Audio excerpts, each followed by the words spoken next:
Hello everyone, সবাইকে নতুন একটা ভিডিওতে ওয়েলকাম জানাই। দিনটা ছিল 15ই এপ্রিল, মানে পয়লা বৈশাখের দিন। সেদিনকে সকালবেলায় ঘুম থেকেই উঠে এখানে মা পুজো দিয়ে নিয়েছিল। তারপর আমি স্নান টান সেরে নিয়ে আমিও একটু ঠাকুরকে ধূপ দেখিয়ে নিয়েছিলাম।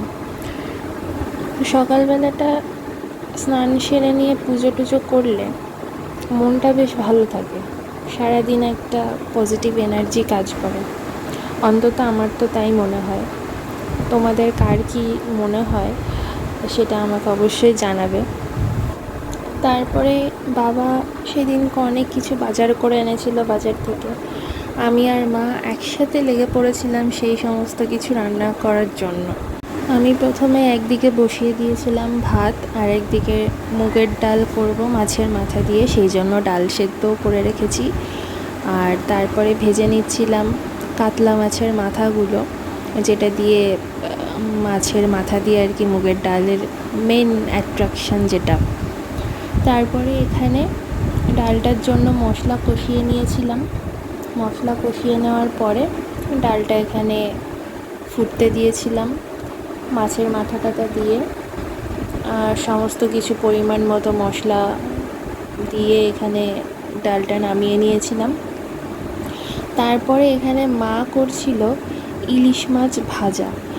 অ্যাকচুয়ালি এটা হচ্ছিল ইলিশ মাছ সর্ষে বাটা ইলিশ আর কি, যেটা প্রত্যেক বাঙালি বাড়িতেই হয়ে থাকে।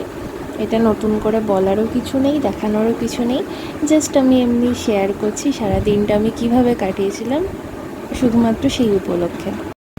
তারপরে এখানে মা সর্ষে বাটা দিয়ে ইলিশ মাছটা রেডি করে নিয়েছিল, আর আমি ওটা মনোযোগ সহকারে দেখছিলাম।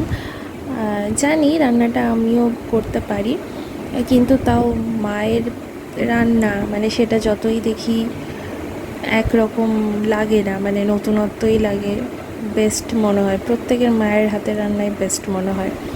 যাই হোক, তো মাছের ঝোলটা এখানে করে নেওয়ার পরে তার সাথে সাথে এখানে মা আলু ভাজা পটল ভাজা এগুলোর জন্য আলুগুলোতে একটু নুন হলুদ এগুলো মাখিয়ে রাখছিল। আর তারপরে সেম পটল ভাজাতেও একরকম, শুধুমাত্র একটু চিনি অ্যাড করেছিল। তো সেগুলো রেস্টিংয়ে রেখে এদিকে মাছের ঝোলটা রেডি করে নিয়েছিল। খেতে অসাধারণ হয়েছিল। বাবার পকেট তো খসলই, কিন্তু ঠিক আছে, বছর একটা দিন একটু খাওয়া দাওয়া করাই যায়। তারপরে এখানে আমি আলুগুলো ভেজে নিচ্ছিলাম, আর মা একদিকে বসিয়েছিল আমের চাটনির জন্য আম সেদ্ধ। আমের চাটনি বলতে যেটা গরমে একদম পাতলা ঝোলের মতো হয় না, সেইটাই বানিয়েছিল। ওটা আমার বেশি ভালো লাগে খেতে, সেই জন্য।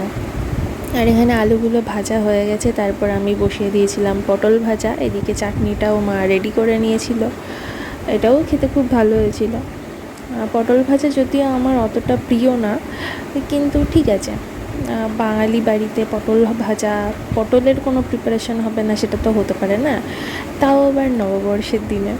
আমার বাবা একটা কথা বলে যে বাংলা বছরের প্রথম দিন গরমের যে সবজিগুলো সেগুলো খাওয়া ভালো, মানে খেতে হয় আর কি। এটা একটা জাস্ট মন গড়া কথা। যাই হোক, তারপরে এখানে আমি মা বাবা সবাই মিলে লাঞ্চটা সেরে নিয়েছিলাম। একটা দারুণ ফাটাফাটি লাঞ্চ করার পরে সন্ধ্যাবেলা চলে গেছিলাম দোকানে হালখাতা করতে, যেটা এখন মানে ছোটোবেলার ইমোশন হয়ে গেছে, এখন অনেকটাই কমে এসছে ব্যাপারগুলো। যাই হোক, তাও নেই মামার থেকে কানা মামা ভালো। তারপরে এখানে বাড়ি চলে এসে আবার আমি পড়তে বসে গেছিলাম। হ্যাঁ, পয়লা বৈশাখ হলেও আমার কোনো ছুটি নেই। আমি তো দিনটা এইভাবে কাটালাম। তোমরা সকলে দিনটা কিভাবে কাটিয়েছিলে আমাকে অবশ্যই কমেন্টে জানিও।